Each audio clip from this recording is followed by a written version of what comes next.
We knew so little about the variety store business that we had to take the book that was written by Ben Franklin and apply the principles. But of course, we added on, didn't we?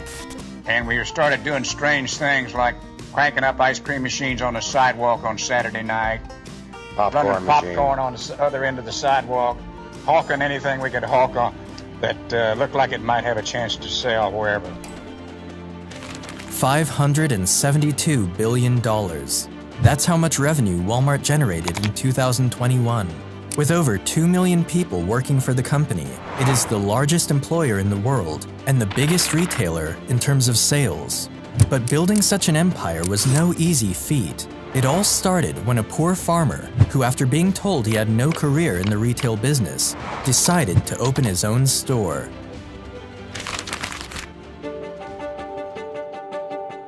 Sam Walton was born on the 28th of March, 1918, in Kingfisher, Oklahoma. His father, Thomas Walton, was a farmer, but the farm wasn't generating enough money to provide for his family. Because of this, the family traveled around the country looking for greener pastures, moving from one state to another until they finally settled in Columbia, Missouri. Around this time, Sam had become a teenager.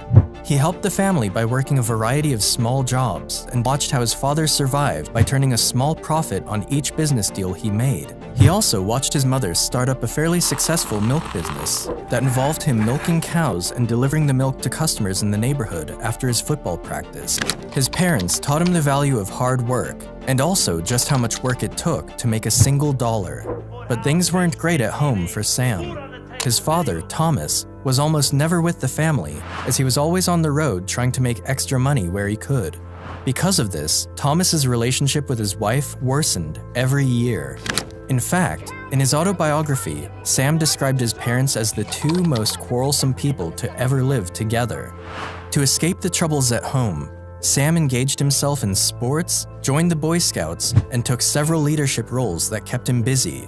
Sam graduated from David H. Hickman High School in 1935 and decided to attend the University of Missouri to take his first steps into the business world. While in school, he worked many odd jobs to support himself, including delivering newspapers and waiting tables in exchange for meals. Upon his graduation in the spring of 1940, Sam would get his first taste of the retail industry. He got himself a job as a sales trainee at JCPenney, which back then was just a small shop in Des Moines, Iowa. His starting pay was $75 a week, but this job did not go smoothly for Sam, and he was seen as one of JCPenney's worst employees. One thing counting against him was that his bookkeeping was terrible because he hated making his customers wait while he fussed with paperwork. As a matter of fact, Sam's boss threatened to fire him at one point, and even told him that he had no career in the retail business. The only thing that saved Walton was his gift for salesmanship, which earned him an extra $25 a month in sales commissions. When the Second World War reached America in 1941, Walton was eager to play a role in it. He quit his job the following year and joined the U.S. Army. The Army recognized Sam's natural leadership skills and selected him to become a member of the military's intelligence corps, where he rose to the position of captain.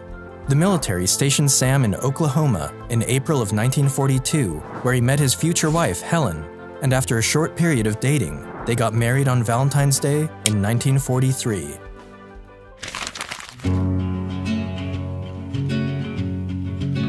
By the time the war was over, in 1945, Walton had a wife and child to support, and so he decided to start up his own retail business.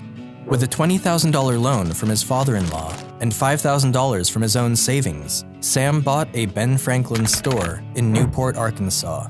It's important to note that millions of small stores had failed during the course of the 20th century in America, and when Sam bought this particular store, it was losing a lot of money. Not only did Sam invest in a store that wasn't bringing in much money, but he was also paying far too much for it. The rent for the store was 5% of the sales, and initially, this sounded fine to Walton. But after signing the lease, he discovered that it was the highest rate anybody had ever paid for a variety store business. Despite all of his obstacles, Sam succeeded beyond everyone's expectations. He studied all the typical rules of retail and then broke the ones he thought didn't make sense, which for him was nearly all of them. When Sam bought the Ben Franklin store, he was required to buy all his goods from company outlets, but he knew he could find cheaper merchandise elsewhere. So he found a clause in his contract that allowed him to buy his merchandise from somewhere else, and then he would reduce the cost of his goods way below what other shops were selling them for.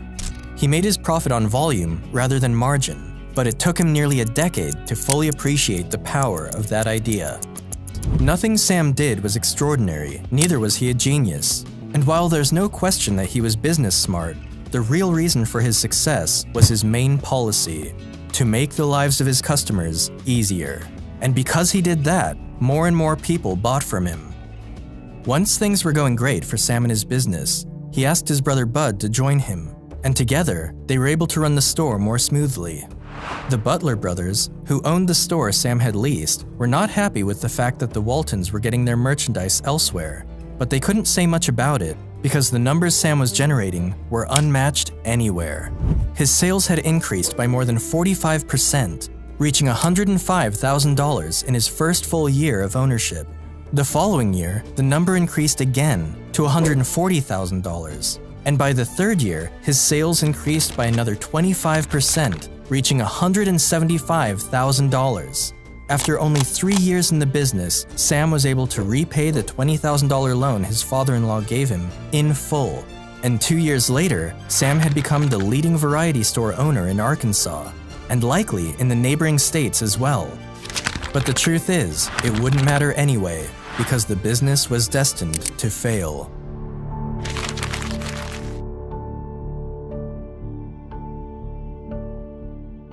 You see, when Sam Walton signed the lease for his store back in 1945, it contained no renewal clause. Options to renew were typically standard features of leases. So, when Walton's father-in-law found out about this oversight, he was shocked that Sam could have made such a mistake.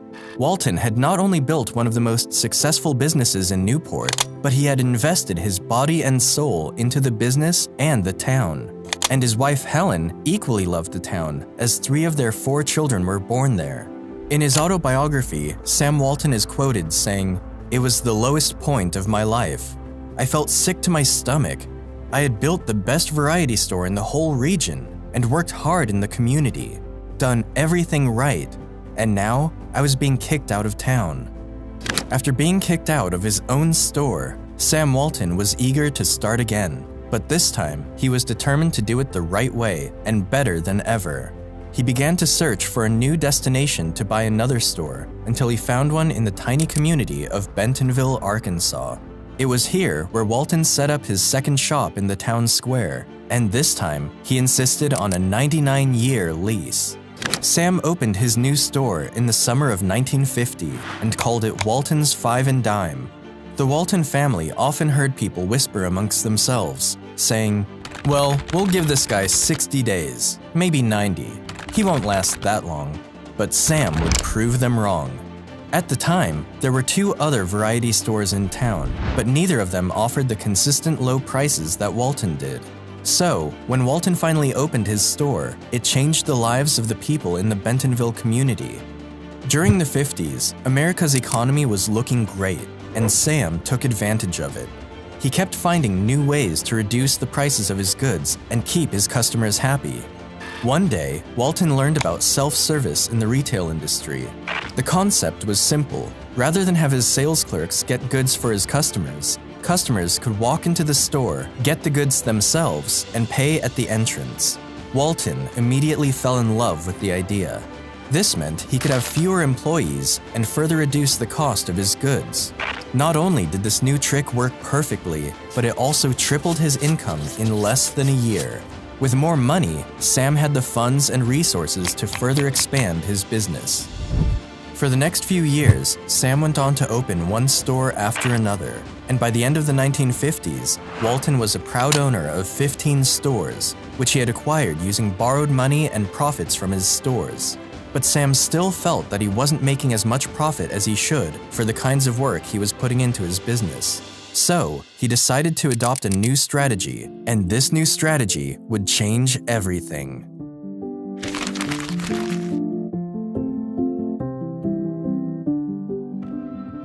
We exist to provide value to our customers, which means that in addition to quality and service, we have to save them money. Walton's idea was to build big stores that discounted everything they stocked and to place them in small towns. By dramatically slashing his prices, he would undercut his competitors and make up the difference in price through a higher volume of sales. This idea was already being practiced across the country, but the difference was that the discount stores tended to be small and were located in the cities, and most of them only offered discounts for specific items, not their entire stock. It was risky, and he needed a lot of money to make it work. Sam initially approached the company that franchised Ben Franklin stores with his idea, but they refused to back him, especially because his idea meant that they would have to cut their standard wholesale margin in half to accommodate the low prices he wanted to charge. With nowhere else to go, Walton decided to take a big gamble.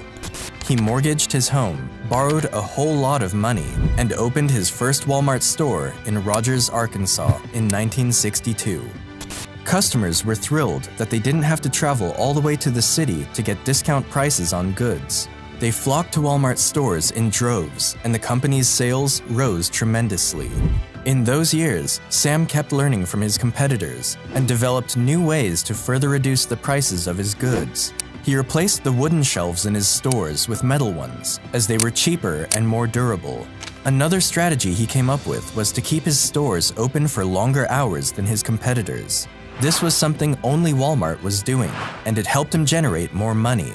He also made sure his customers had big parking lots, and unlike his competitors, he never collected a dime for parking spaces. Until 1969, Sam Walton had funded the expansion of his business through profits and borrowing money, but in 1970, he decided to take the company public. The initial offering generated about $5 million and allowed Walton and his family to retain about 61% ownership of the stock. The money afforded Walton the opportunity to pay off the debts he owed to banks, to pay back loans from friends, and to move forward with his next ambitious plans for the country.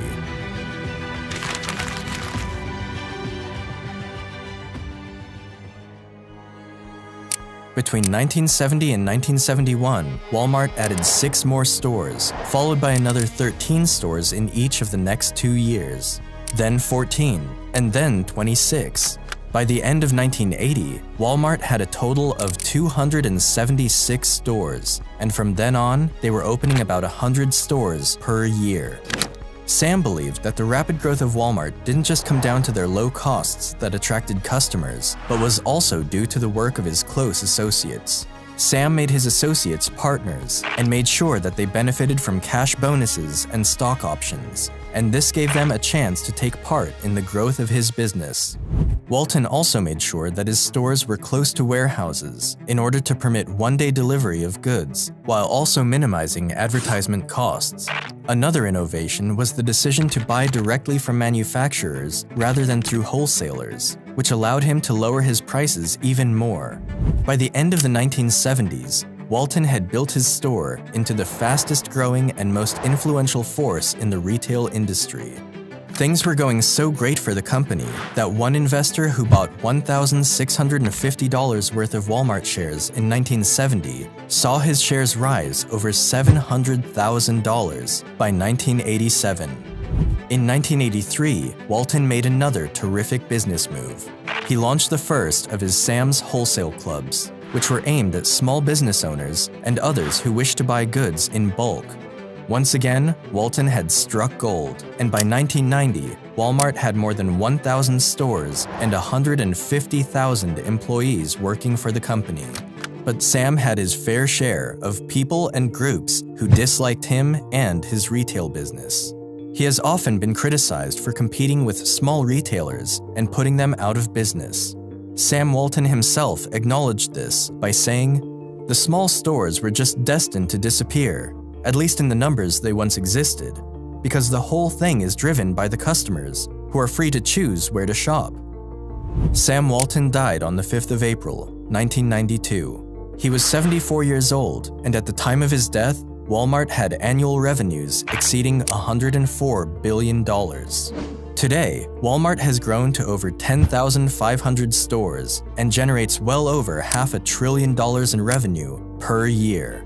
That's all for today. Hope you enjoyed the video, and don't forget to like and subscribe. Until then, I'll see you next time.